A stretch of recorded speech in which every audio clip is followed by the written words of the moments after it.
जय हिंद दोस्तों, वंदे मातरम। कल तुर्की से एक हिला देने वाली खबर सामने आई कि भाई वहाँ पर अर्थक्वेक आया है और कई सारे लोगों की जान गई है। तुर्की, जिसके कि संबंध भारत से पिछले कुछ समय में खट्टे मीठे से ही रहे हैं, लेकिन उसके बावजूद भी भारत वहाँ पर अपनी मदद भेज रहा है। भारत ये चीज़ मेक श्योर कर रहा है कि भाई हमारी तरफ से वहाँ पर हर तरह की मदद जानी चाहिए। हालांकि कई लोग इस मदद के ऊपर सवाल भी उठा रहे हैं। पब्लिक का कहना है कि एक समय था जब तुर्की ने भारत से गेहूं लेने से मना कर दिया था, सिर्फ इसलिए जिससे कि वो अंतर्राष्ट्रीय मंच के ऊपर भारत को आइसोलेट करने की एक नाकाम सी कोशिश कर सके, क्योंकि कश्मीर के ऊपर वो पाकिस्तान के साथ खड़ा हुआ था। लेकिन इन सब चीज़ों के बीच में भारत ने जिस प्रकार से सहायता पहुंचाई है तुर्की के लिए, वो वाकई में सराहनीय है। तो पहले ज़रा जान लेते हैं उसके बारे में, उसके बाद देखेंगे ट्विटर पर कौन क्या कह रहा है।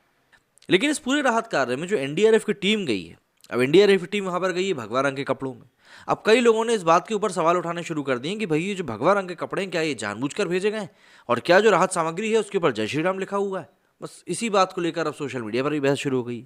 तो पहले जरा जान लेते हैं क्या कुछ मुद्दा है और उसके बाद बात करेंगे कि सोशल मीडिया पर क्या कुछ चल रहा है। तुर्की में सोमवार 6 फरवरी को आए विनाशकारी भूकंप के बाद राहत और बचाव कार्यों के लिए भारत ने भी हाथ बढ़ाए। भारतीय वायुसेना का विमान C-17 बचाव दल और राहत सामग्री के साथ तुर्की के लिए रवाना हो चुका है। इस बचाव दल में एनडीआरएफ की टीम मौजूद है। वहीं तुर्की और सीरिया मिलाकर भूकंप से अब तक करीब मरने वालों की संख्या 4000 के पार जा चुकी है। खराब मौसम के साथ साथ बार बार आ रहे झटके बचाव कार्यों में बाधा भी डाल रहे हैं।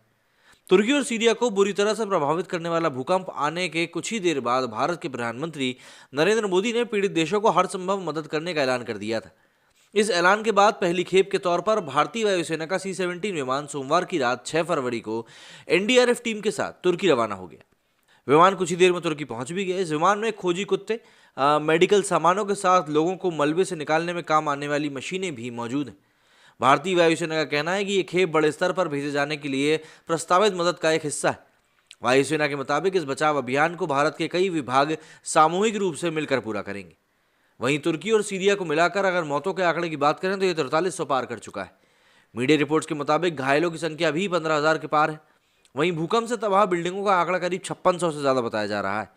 आपदा से मरने वालों में अकेले तुर्की में करीब 2389 लोग शामिल हैं। सीरिया सरकार के कब्जे वाले इलाके में 711 और विद्रोहियों के कब्जे वाले क्षेत्र से करीब 740 लोगों की मृत्यु की खबर आई। वहीं घायलों में सीरिया से करीब 3531 और तुर्की से 14,483 लोग बताए जा रहे हैं। बताया जा रहा है कि घायलों और मौतों के आंकड़े अभी और भी ज़्यादा बढ़ सकते हैं। राहत और बचाव कार्यों में भूकंप के लगातार आ रहे झटके बाधा डाल रहे हैं। तुर्की और सीरिया में अब तक कुल 77 झटके आने की जानकारी मिली। इनमें रिएक्टर स्केल पर 6 से 7.5 के बीच की तीव्रता वाले झटके भी शामिल हैं, जो कि काफ़ी ज़्यादा भीषण माने जाते हैं। सोशल मीडिया पर इनको लेकर एक अलग ही तरह की चर्चा लेकिन चल रही है। मतलब जैसे कि हम बात करें तो यहाँ पर मेगा अपडेट ने बताया कि first batch of India's humanitarian assistance and disaster relief team with material leave for assistance to Turkey, relief material, NDRF search and rescue teams, specially train dogs, squads, medical supplies, drilling machines and other necessary equipments जो है यहाँ पर पहुँचाए गए हैं। लेकिन वहीं पर अगर हम बात करें तो नरेंद्र मोदी जी ने भी देखिए इसको लेकर ट्वीट किया था कल ही कि anguished by the loss of lives and damage on property due to the earthquake in Turkey. इन्होंने भी अपनी संवेदना जताई थी। साजिद डार ने हालांकि यहाँ पर एक ट्वीट किया है जो कि काफ़ी विध्वंसक सा लग रहा है। इन्होंने लिखा है कि भाई पाकिस्तान ने एयर स्पेस जो था, मतलब भारत को तुर्की से जाने के लिए जो एयर स्पेस की ज़रूरत थी उसको डिनाई कर दिया। This time to NDRF relief flight to earthquake affected Turkey, मतलब जो तुर्की के लिए फ्लाइट जा रही थी उसको डिनाई कर दिया गया। Indian air force flight airborne from Hindon airbase at 3:09 Indian standard time taken a long route to fly towards Turkey. मतलब पाकिस्तान ने, मतलब अगर ये वाकई में किया है, क्योंकि इससे रिलेटेड मुझको कोई न्यूज़ मिली नहीं, अगर वाकई में पाकिस्तान ने ऐसा किया है तो ये मतलब मानवता को शर्मसार कर देने वाली हरकत है। प्रफुल्ल बिलोर ने लिखा है कि India stand stronger with Turkey and Syria.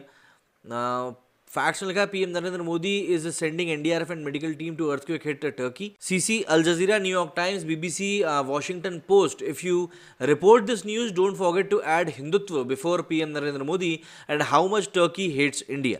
दरअसल ये पूरा मामला चल रहा है, नरेंद्र मोदी की कुछ किताब को भी एक बैन किया गया, एक लेखक ने जो लिखा था उसको लेकर ये तंज कसा गया है। अच्छा, नेताजी ने एक बहुत ही अच्छी बात याद दिलाई यहाँ पर कि Turkey rejected 60,000 tonnes of ITC wheat last year to damage India's reputation by maliciously claiming India's wheat is contaminated with rubella virus, has also been doing propaganda on international forums for Pakistan against 370 removal in JNK। और ये कुछ लोग बोल रहे हैं कि भैया तुर्की ने भी जब कोविड आया था तब काफ़ी मदद भेजी थी उन्होंने भारत के लिए, तो लेकिन ठीक है, चलिए अच्छी बात है, बात बराबर की है। ये वो शख्स है जिन्होंने भविष्यवाणी करी थी। Dutch researcher who anticipated the earthquake in Turkey and Syria 3 days अगो। इनकी बात भी सही सुनने लायक है, तो यदि आप लोगों को सुनना है तो आप लोग जाकर सुन सकते हैं। तो इस तरह की इस समय कुछ बातें हैं जो कि सोशल मीडिया पर चल रही हैं भारत के द्वारा भेजी जा रही इस मदद को लेकर।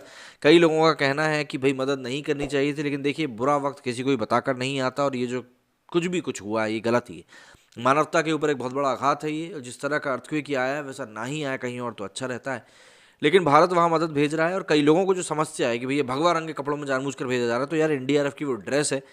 अब आप ऐसे हर किसी चीज़ के ऊपर सवाल उठाओगे तो फायर ब्रिगेड लाल रंग के कपड़े क्यों पहनते हैं भैया, लाल रंग की तो बिंदी लगाई जाती है। तो एक फालतू की जो बातें कर रहे हैं कई सारे गल्फ कंट्रीज़ के लोग, ये वाकई में नहीं होनी चाहिए। मेरी स्टूडियो फिलहाल इतना ही। जय हिंद, जय भारत।